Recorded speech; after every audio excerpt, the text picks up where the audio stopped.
Hello everyone, इस class में बात करेंगे process of evaluation of physical science curriculum at school level.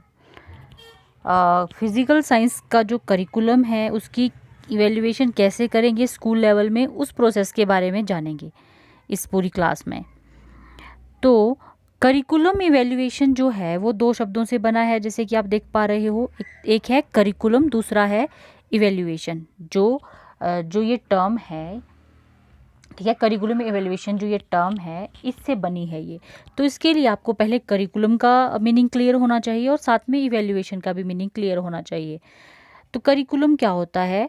जब भी हम एजुकेशन सिस्टम में या एजुकेशनल जो प्रोसेस है उसमें बात करते हैं करिकुलम की, तो उसमें जो भी एक्सपीरियंस स्टूडेंट के जो भी एक्सपीरियंस होते हैं, चाहे वो लर्निंग एक्सपीरियंस हैं या फिर बाकी एक्टिविटीज़ में पार्टिसिपेट करने के एक्सपीरियंसेस हैं, वो सारे के सारे हम डिफाइन करते हैं थ्रू करिकुलम। तो आप बोल सकते हो कि curriculum is broadly defined as the totality of students experiences. ठीक है, जो कब होते हैं? एजुकेशनल प्रोसेस के दौरान जितने भी उसको एक्सपीरियंसेस होते हैं वो सारे के सारे, उन सारे एक्सपीरियंसेस को एक सीक्वेंस में प्लान किया जाता है। किस तरीके से इंस्ट्रक्शन दी जाएगी वो सारा का सारा प्लान किया जाता है थ्रू करिकुलम। अब आप ध्यान देने वाली जो यहाँ पर बात है वो उसको अपने ध्यान में रखना हमेशा के लिए कि करिकुलम और जो सिलेबस है वो दो अलग अलग चीज़ें हैं।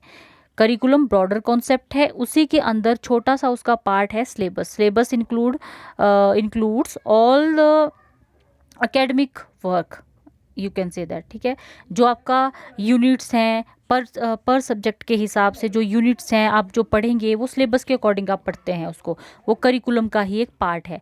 जो भी एक्टिविटीज़ इसके अलावा होती है, चाहे वो करिकुलर एक्टिविटीज़ है या को करिकुलर एक्टिविटीज़ है, साइंस ट्रिप है, फील्ड ट्रिप है, स्कूल में कोई डिबेट है, ऐसे राइटिंग, किसी भी तरह की एक्टिविटी जो आपकी होगी वो करिकुलम के अंडर आती है। और दूसरा है आपका इवेल्युएशन। तो इवैल्यूएशन एक ऐसी प्रोसेस है जिसमें कि आप डाटा को इकट्ठा करते हैं और उसको क्या करते हैं? चेक करते हैं। इंफॉर्मेशन को इकट्ठा करते हैं, चेक करते हैं और देखते हैं कि इसमें क्या वीकनेसेस हैं, क्या इसकी स्ट्रेंथ है। ठीक है, इवैल्यूएशन के बारे में आपने डिटेल में पढ़ लिया होगा, आप अच्छे से समझते हैं कि क्या होता है इवैल्यूएशन। मूल्यांकन एक ऐसी प्रक्रिया है जिसमें कि जांचा जाता है कि आप में कितनी कमियां हैं, कितनी अच्छाइयां हैं। अब हम इवैल्यूएशन की बात करते हैं करिकुलम के साथ। तो करिकुलम इवैल्यूएशन क्या है उसको समझते हैं।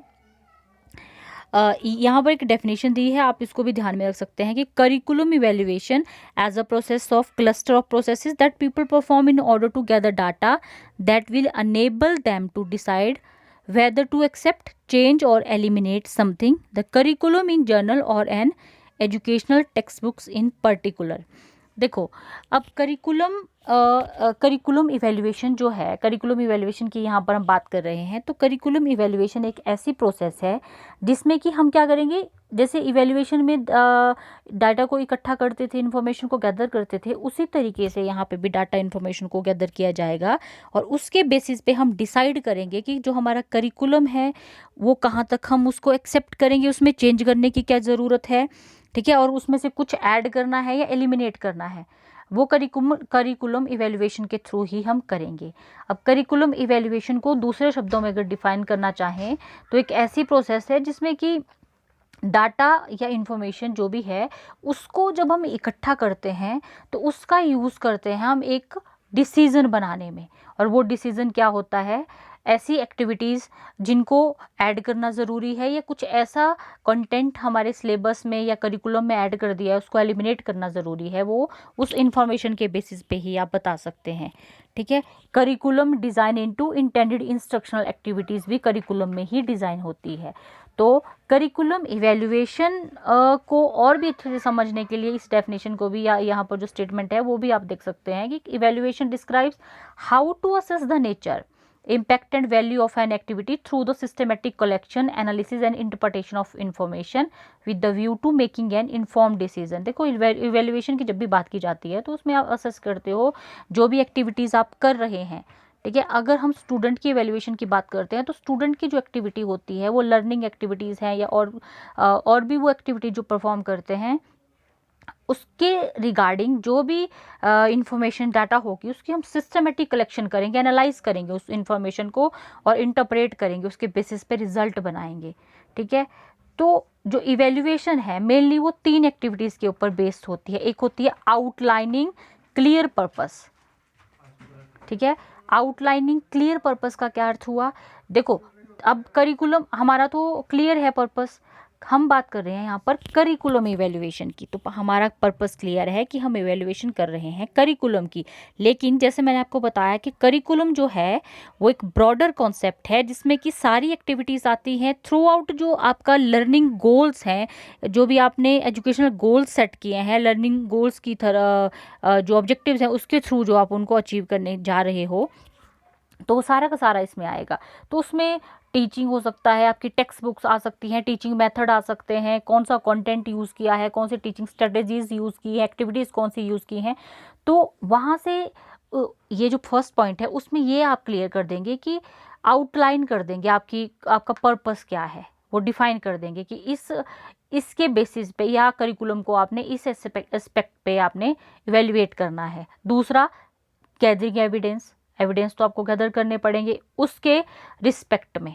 ठीक है, फिर तीसरा आता है जजमेंट। उन एविडेंस के बेसिस पे आप अपनी जजमेंट बनाएंगे, रिजल्ट जो आप बनाएंगे उसके एविडेंस के बेसिस पे ही बनाते हैं। Evaluation is a part of development rather than a part from it. ठीक है, तो इससे आप ये समझ सकते हैं। इसी के बारे में कुछ और डिटेल में पॉइंट्स हैं, इनको भी आप देख लीजिए। It is a process of assessment. ठीक है, certain specific characteristics of the program individual और an institutional described, this will serve as the basis for making an assessment about the individual program और द इंस्टीट्यूशन। कंटिन्यूस प्रोसेस है ये, जो decision बनाने में, decision making में help करती है। चाहे वो डिसीजन आपने स्टूडेंट के बारे में लेना है, टीचिंग लर्निंग टेक्निक्स के बारे में, फैसिलिटीज़ या ऑब्जेक्टिव्स, जो ऑब्जेक्टिव्स हम चाहते हैं कि हमारे फुलफिल हो, गोल जो हमारे हैं उससे रिलेटेड वो हो सकता है। आगे इसको समझते हैं डिटेल में। It helps in to clarify objectives and also to know the extent of objectives achieved. देखो, जब आप स्कूल में कोई भी करिकुलम इंट्रोड्यूस करते हैं तो स्पेसिफिक उसके ऑब्जेक्टिव्स होते हैं कि इस करिकुलम के थ्रू हम स्टूडेंट में, टीचर क्या बिहेवियर उसका चेंज करना चाहता है, कि स्टूडेंट का बिहेवियर में क्या चेंज लाना चाहता है, वो हम अपने ऑब्जेक्टिव्स के थ्रू ही लेकर आते हैं। तो ये यहाँ पर देखेंगे कि जो ऑब्जेक्टिव्स हैं वो अचीव हो भी रहे हैं इस करिकुलम के थ्रू या नहीं हो रहे हैं, ध्यान में रखेंगे। बात करते हैं यहाँ पर फिजिकल साइंस का जो करिकुलम है स्कूल लेवल पे। हम देखो, अब जब आपने फिजिकल साइंस, एक तो आपको जनरल साइंस के ऑब्जेक्टिव्स पता होंगे, फिजिकल साइंस के ऑब्जेक्टिव्स आपको पता होना चाहिए कि फिजिकल साइंस के ऑब्जेक्टिव्स क्या हैं, उसको उस करिकुलम के थ्रू वो अचीव हो रहे हैं या नहीं हो रहे हैं। ठीक है, वो ध्यान में आपने रखना है। और स्टूडेंट का जो नॉलेज है, नॉलेज का जो लेवल है वो इंक्रीज हो रहा है, उसकी स्किल डेवलप हो रही हैं नहीं हो रही हैं, इस बात का भी अपने ध्यान रखना है। Twofold points of view of evaluation of curriculum, ध्यान में रख लीजिए कि करिकुलम इवेल्युएशन जो है उसमें क्या करते हैं आप, measurement of achievement of objectives, जो मैंने अभी आपको बता दिया कि जो ऑब्जेक्टिव्स फ्रेम कर दिए गए हैं ऑलरेडी, उसमें कुछ चेंज हो रहा है, वो ऑब्जेक्टिव हम अचीव कर भी पा रहे हैं या उसमें कमी है। और curriculum evaluation is the collection and the use of information to make decision about the educational programme. ठीक है, प्रोग्राम की स्पेलिंग गलत है, ए लिख दीजिए यहाँ पर। ठीक है, तो ये है twofold point of view of evaluation of curriculum, इस तरीके से चलेगा। अब यहाँ पर बात हो रही है फिजिकल साइंस का करिकुलम जो है उसकी प्रोसेस को हम देखते हैं, उसकी इवेल्युएशन प्रोसेस को हम देख रहे हैं स्कूल लेवल पे। तो ये तो आपको क्लियर होना चाहिए। उसकी इवेल्युएशन को कैसे देखेंगे, ऑब्जेक्टिव्स, उसके एम्स क्या हैं वो आपके माइंड में क्लियर होना चाहिए, कौन सा उसका कंटेंट है वो भी क्लियर होना चाहिए। जब मैं एस्पेक्ट की बात करूंगी उससे आपको ज़्यादा क्लियर होता है। आगे बढ़ते हैं, क्या कारण है कि करिकुलम की इवेल्युएशन होनी चाहिए, आपको क्या लगता है करिकुलम इवेल्युएशन क्यों इम्पॉर्टेंट है? करिकुलम इवेल्युएशन से ही हमें जो हमारा एग्जिस्टिंग करिकुलम है, जो हमारा करिकुलम अभी पढ़ाया जा रहा है स्कूल्स में, तो उससे पता चलता है कि उसमें क्या स्ट्रेंथ है उस करिकुलम की, उसकी वीकनेसेस क्या हैं, और उनके बेसिस पे कौन सा प्लान और हमें बनाने की ज़रूरत है, कौन सा डिज़ाइन बनाने की ज़रूरत है, और उसको इम्प्लीमेंट करने की ज़रूरत है। उसी के थ्रू हमें पता चलता है। जब इवेल्युएशन हो जाती है, ठीक है, तो उसके बेसिस पे आप ये सारे रिजल्ट बना सकते हैं। Well evaluation is done in the middle of the curriculum development. It will tell if the design और इम्प्लीमेंटेड करिकुलम कैन प्रोड्यूस और is producing the desired result. ठीक है, वो कर रहा है जैसा हमें रिजल्ट चाहिए वैसा उस करिकुलम के थ्रू हो रहा है या मिल रहा है, हमें नहीं मिल रहा है तो कैसे उसको ला सकते हैं, कैसे अचीव कर सकते हैं उन ऑब्जेक्टिव्स को। तो उसके बाद वो डिसाइड किया जाता है। जब करिकुलम की इवेल्युएशन हो जाती है, उससे हमें पता चलता है कि यहाँ पर ये कमी है, तो इससे इस कमी को हमने दूर करना है। करिकुलम इवेल्युएशन, ध्यान से रखना, देखना इस पॉइंट को, इंपॉर्टेंट है। करिकुलम की जो इवेल्युएशन है, पाठ्यक्रम का जो मूल्यांकन है, किस तरीके से हो सकता है? या तो वो इंट्रा करिकुलर इवेल्युएशन हो सकता है, या टीचर इवेल्युएशन ऑफ स्टूडेंट्स भी होता है।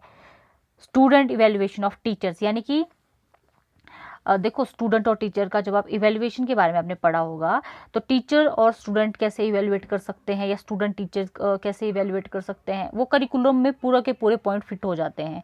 मटेरियल इवेल्युएशन, जो भी आप स्टडी मटेरियल यूज़ करते हैं करिकुलम को पढ़ाने के लिए, आपको कुछ ना कुछ टीचिंग एड चाहिए होती है, उसमें किस तरीके से मटेरियल और भी यूज़ कर रहे हैं, कॉपी, पेन, या फिर आप ऑडियो वीडियो एड्स उनको यूज़ करते हैं। आपकी लर्निंग किसके थ्रू होती है, पेन, कॉपी, पेंसिल के थ्रू होती है, या फिर और भी गैजेट्स यूज़ करते हैं, किस किस तरीके से कौन से मटेरियल आप उसमें यूज़ करते हैं, वो सारे के सारे। वेरिफिकेशन ऑफ मेथड, ये सारे एरिया हैं जहाँ पर करिकुलम इवेल्युएशन होती है। इनको ध्यान में रखेंगे, यहाँ इन पॉइंट्स में इवेल्युएशन करेंगे करिकुलम की। ये सारे, अब आप ध्यान से देखिए कि ये सारे के सारे आपके करिकुलम से ही रिलेटेड पॉइंट्स हैं। आपके करिकुलम में ही टीचर और स्टूडेंट की इंटरेक्शन होती है, टीचर स्टूडेंट को इवेलुएट कर सकते हैं, स्टूडेंट और टीचर की इवेलुएशन होती है, मटेरियल की इवेलुएशन होती है, मेथड्स यूज़ किए जाते हैं तो उन मेथड की भी वेरिफिकेशन होती है। Evaluation of test and examination किस तरीके से होता है, देखो करिकुलम का ही पार्ट है ये सारा का सारा। Checking the learning outcomes while on the field, जब आप पढ़ रहे हैं तो लर्निंग आउटकम क्या मिल रही है उस करिकुलम के थ्रू, उसकी चेकिंग होती है, वो इवेल्युएट होता है। और करिकुलम को रिव्यू करते हैं, उसमें इम्प्रूवमेंट या चेंज मॉडिफिकेशन की क्या ज़रूरत है वो सारा का सारा ध्यान में रखा जाता है। सिस्टम रिवीजन की बात भी इसी के थ्रू की जाती है करिकुलम इवेल्युएशन की। बहुत ही इम्पॉर्टेंट है करिकुलम को इवेल्युएट करना, ठीक है। Purpose of curriculum evaluation, purpose is to make decision about individual and about the curriculum। Simple बात है, देखो करिकुलम की इवेल्युएशन कर रहे हैं तो हम करिकुलम के बारे में ही कोई ना कोई निर्णय लेंगे। अब वो निर्णय क्या होगा, या तो करिकुलम को आपने चेंज करना है, अपग्रेड करना है, सही चल रहा है तो रिमार्क देने हैं, कोई उसमें टेक्निक्स को या मेथड्स को कैसे यूज़ करना है, कौन से मेथड होने चाहिए वो डिस्क्राइब करना है, कौन सी एक्टिविटीज़ ऐड करनी है, वो सारा का सारा करिकुलम इवेल्युएशन के थ्रू पता चलता है। इसलिए उद्देश्य है ये, उसका मकसद है। Individual assessment is conducted to make decision related to diagnosis, prescription, placement, promotion and graduation. देखो करिकुलम की जब इवेल्युएशन होती है ना, तो उसमें टीचर का रोल भी रहता है, स्टूडेंट का रोल भी रहता है। आपने पीछे पॉइंट पढ़ा, teacher evaluation of student and student evaluation of teacher. ये कुछ ऐसे इंटररिलेटेड से पॉइंट्स होते हैं। देखो स्टूडेंट को भी ऐड करते हैं ना उसमें, जब स्टूडेंट से बात करेंगे तो उनको पूछा जाएगा कि ये आपको लर्निंग सेटिस्फेक्शन हो रही है, ये लर्निंग के गोल जो हैं वो कितना अचीव कर पा रहे हैं, उसको असेस करेंगे। तो करिकुलम की वो ऑब्जेक्टिव जो करिकुलम से रिलेटेड होंगे वो हमें पता चलेगा ना कि वो अचीव कर भी पा रहा है या नहीं कर पा रहा है, उनके लेवल को सूट कर रहा है या नहीं कर रहा है। तो टीचर का रोल भी वैसे ही होता है। ये मैंने आपको स्टूडेंट का रोल बताया। टीचर का जो ड्यूटीज़ होती हैं, रिस्पॉन्सिबिलिटी उससे रिलेटेड जो होती हैं, उसी के बेसिस पे इवेल्युएट किया जाता है करिकुलम को, ठीक है। तो curriculum evaluation is conducted to make decision about the value और वर्थ ऑफ द प्रोग्राम और स्टडी एक्टिविटीज़। जो भी मैंने आपको बताया वो सारा का सारा इसी के थ्रू होता है। तो इसका उद्देश्य है करिकुलम इवेल्युएशन का, यानी कि पाठ्यक्रम मूल्यांकन का ये उद्देश्य है। अब ये बात करते हैं कौन से पहलू हैं करिकुलम इवेल्युएशन के। आपको जानना ये ज़रूरी है आपके लिए कि आपके कि कौन कौन से पहलू हैं करिकुलम इवेल्युएशन के, एस्पेक्ट्स ऑफ करिकुलम इवेल्युएशन। पहला आता है आपका गोल्स एंड ऑब्जेक्टिव्स, ठीक है। Goals and objectives of curriculum evaluation. Second है कंटेंट, अभी आप देख लीजिए इनको, कंटेंट है सेकंड। थर्ड आता है आपका प्रोसेस, फोर्थ है आउटकम एंड एक्सपेक्टेशंस। नेक्स्ट है आपका लिंकेज एंड लास्ट है असेसमेंट। अब इसके बारे में थोड़ा सा मैं आपको बता देती हूँ, डिटेल में नहीं बताऊंगी, ठीक है। ध्यान आप इतना रख लीजिए कि करिकुलम के थ्रू ही पूरी जो भी एक्टिविटीज़ होती है ना एजुकेशनल की, उसी के थ्रू आप उनको देखते हैं। और करिकुलम इवेल्युएशन जो है उसके थ्रू उन एक्टिविटीज़ को देखा जाता है कि कहाँ कितनी सही जा रही हैं ये, या कितनी कमी है, कहाँ पर हमें इम्प्रूव करने की ज़रूरत है, कौन से मेथड्स ऐड करने की ज़रूरत है, ठीक है। जो भी एक्सपीरियंस आपके हो रहे हैं उसी के थ्रू हम उनको जज कर सकते हैं। Evaluation takes place at the end of the curriculum transaction cycle जैसे भी होता है, और इवेल्युएशन के थ्रू ये होता है। सिस्टमेटिकली हम सिस्टमेटिकली देख लेते हैं ना कि कौन सी चीज़ इफ़ेक्टिवली वर्क कर रही है, हमारा जो लर्निंग एक्सपीरियंस है उससे रिलेटेड जो ऑब्जेक्टिव्स हैं पर्टिकुलर लेवल पे उनको अचीव करने में हमारी हेल्प कर रही है, वो हम ध्यान से वहाँ पे देख लेते हैं। मैं आपको बता रही थी गोल्स एंड ऑब्जेक्टिव, इसके बारे में हम पढ़ते हैं कि ये किस तरीके से हेल्प करता है या क्या है। देखो गोल्स एंड ऑब्जेक्टिव जो मैंने बताया आपको, गोल्स आपके जो भी स्कूल के लेवल से जो भी एसोसिएटेड गोल्स होते हैं ना, अब पर क्लास के हिसाब से जैसे भी आपकी क्लासेस होती हैं उसके हिसाब से कुछ ना कुछ गोल सेट किए होते हैं। चाहे आपकी कोई भी ऑर्गेनाइजेशन है, कोई भी इंस्टीट्यूशन है, वहाँ पर कोई ना कोई गोल जो होंगे आपकी लर्निंग के साथ या करिकुलम के साथ एसोसिएटेड होते हैं। तो जब वो इंस्ट्रक्शनल ऑब्जेक्टिव्स जो गोल्स हैं, जब वो करिकुलम आपका कंप्लीट हो जाता है, आपने वो गोल अचीव किए या नहीं किए, तो वो उसको इवेल्युएट किया जाता है, ठीक है। तो उसमें वो देखा जाता है कि goals could be many such as communication, critical thinking, occupational competencies, ये अलग अलग तरह के गोल हो सकते हैं, चाहे वो environmental, economic understanding, social awareness, responsibilities of citizenship, self understanding, value clarification, इस तरीके से ये गोल्स हो सकते हैं। जो करिकुलम प्लानर है वो देखता है कि आप उन गोल्स तक पहुंच पाए हैं या नहीं पहुंच पाए हैं उस करिकुलम के थ्रू जब आपको असेस किया जाता है, ठीक है। इसमें तो यही आ जाएगा। सेकंड आता है आपका कंटेंट। अब कंटेंट क्या है, ये इंपॉर्टेंट है। Content, course content of a programme is primarily based on the discriminant of requirement of its instructional objectives. जो भी आपके इंस्ट्रक्शनल ऑब्जेक्टिव्स होते हैं उससे रिलेटेड ही वो कंटेंट होता है। सब्जेक्ट मैटर जो आपका बनता है उसी के बेसिस पे बनता है। अब क्या रीज़न है कि इसकी इवेल्युएशन होना चाहिए, ठीक है।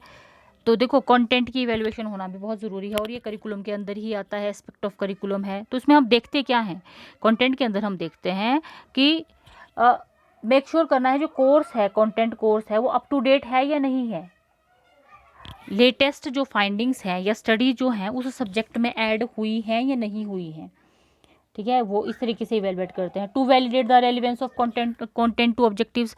देखो मैंने ये कहा जो भी आपके ऑब्जेक्टिव्स बनेंगे ना उसके इर्द गिर्द ही घूमती है करिकुलम की जो भी इवेल्युएशन होती है, क्योंकि जो ऑब्जेक्टिव्स हैं करिकुलम उसको ध्यान में रखकर ही बनाया जाता है। तो जो उसमें कंटेंट है, कोर्स कंटेंट जो है किसी भी प्रोग्राम से रिलेटेड, तो उसमें देखेंगे कि वो वैलिडिटी है उसकी, रेलिवेंस है उसका ऑब्जेक्टिव्स के साथ, और अप टू डेट है, लेटेस्ट फाइंडिंग उसमें स्टडी जो है वो ऐड हुई है या नहीं है। To verify whether the content is suited to the cognitive development of the students. अब देख लो अगर सेकेंड या थर्ड या फोर्थ फिफ्थ क्लास का बच्चा है तो उसका कॉग्निटिव डेवलपमेंट जो होगी वो उससे ज़्यादा एज के या फिर किसी के जो लेवल हाई होगा उन बच्चों से कम होगा, तो उसका जो लेवल होगा उसके अकॉर्डिंग ही वो सूट कर रहा है या नहीं कर रहा है, ये भी आप ध्यान में रखेंगे, ठीक है। To evaluate the sequence of content and find out if it is balanced, ये भी ध्यान में रखेंगे। और ऑर्गेनाइजेशनल स्ट्रक्चर क्या है कंटेंट का, उसको भी इवेलुएट किया जाता है कंटेंट के अंदर। अगला पॉइंट आता है आपका प्रोसेस। प्रोसेस में क्या है, देखो process in the curriculum development refer to the techniques involved in transaction of content. अब देखो, जो भी आपका करिकुलम है ना, वो बच्चों को तक कैसे पहुंचेगा, वो प्रक्रिया क्या है, उस प्रक्रिया को ही समझेंगे। उसमें आप टेक्निक्स यूज़ करते हैं जिससे कि वो जो कंटेंट है वो उन तक डिलीवर होता है। Evaluation of teaching learning strategy, process या मेथोडोलॉजी, इसका अर्थ है जो भी मतलब इवेल्युएशन इन सब की जब आप करेंगे तो ये सारा का सारा करिकुलम से एसोसिएटेड है। तो जब इनको इवेलुएट करेंगे तो करिकुलम की इवेल्युएशन हो जाती है। Process are not simply techniques of teaching adopted by teachers. अब ये मत समझ लेना आप न कि जैसे मान लो करिकुलम को ही अचीव करना है, करिकुलम का जो गोल्स है उसको अचीव करना है, तो उसके थ्रू जो टीचर ने कोई टेक्निक्स अपना ली कि इसके थ्रू मैं क्या करूँगा या करूँगी कि ताकि मैं अपनी जो करिकुलम है या उसके अंदर जो सिलेबस है वो बच्चों तक पहुँचा सकूँ, तो उसके लिए वो टेक्निक्स यूज़ कर लेंगे। उसका मतलब प्रोसेस नहीं है। प्रोसेस का भी वाइडर मीनिंग है जिसमें हम देखते हैं कि बच्चों का जो बिहेवियर है उसको मॉडिफाई भी करना है, स्टूडेंट्स के लिए सॉल्यूशन भी स्ट्रक्चर करने हैं, इंस्ट्रक्शन जो मटेरियल है उसको भी डिलीवर करना है, वो सारा का सारा इस प्रोसेस के अंदर आता है। नेक्स्ट पॉइंट आता है आउटकम एंड एक्सपेक्टेशन। जैसे कि आपने समझ लिया कि आउटकम एंड एक्सपेक्टेशंस का अर्थ यहाँ पर क्या आएगा, जो भी प्रोग्राम आपने डिज़ाइन किया है, यानी कि जो भी ऑब्जेक्टिव्स फ्रेम किए हैं करिकुलम में, चाहे वो शॉर्ट टर्म है, लॉन्ग टर्म है, किसी भी तरह के होंगे, उसमें हम जो बिहेवियरल चेंज उसमें चाहते हैं, आउटकम जो चाहते हैं हमें वो मिल रहा है नहीं मिल रहा है। तो broadly speaking educational evaluation is focused on the short term because it is concentrated on those who have just completed a programme. ठीक है, अब ये लॉन्ग टर्म और शॉर्ट टर्म की एवेल्युएशन के बारे में बात कर रहे हैं यहाँ पर कि हम मेनली देख लेते हैं ना कि लॉन्ग टर्म और शॉर्ट टर्म में ऑब्जेक्टिव्स किस तरीके से जब हम फ्रेम करते हैं उनको इवेल्युएट करके कि जो हमें आउटकम चाहिए, जो हम एक्सपेक्ट कर रहे हैं वो मिल रहा है या नहीं मिल रहा है, क्योंकि वो तो ऑब्जेक्टिव तो करिकुलम के ही हैं, उससे रिलेटेड ही हमें वो मिलना चाहिए। नेक्स्ट पॉइंट आता है लिंकेज।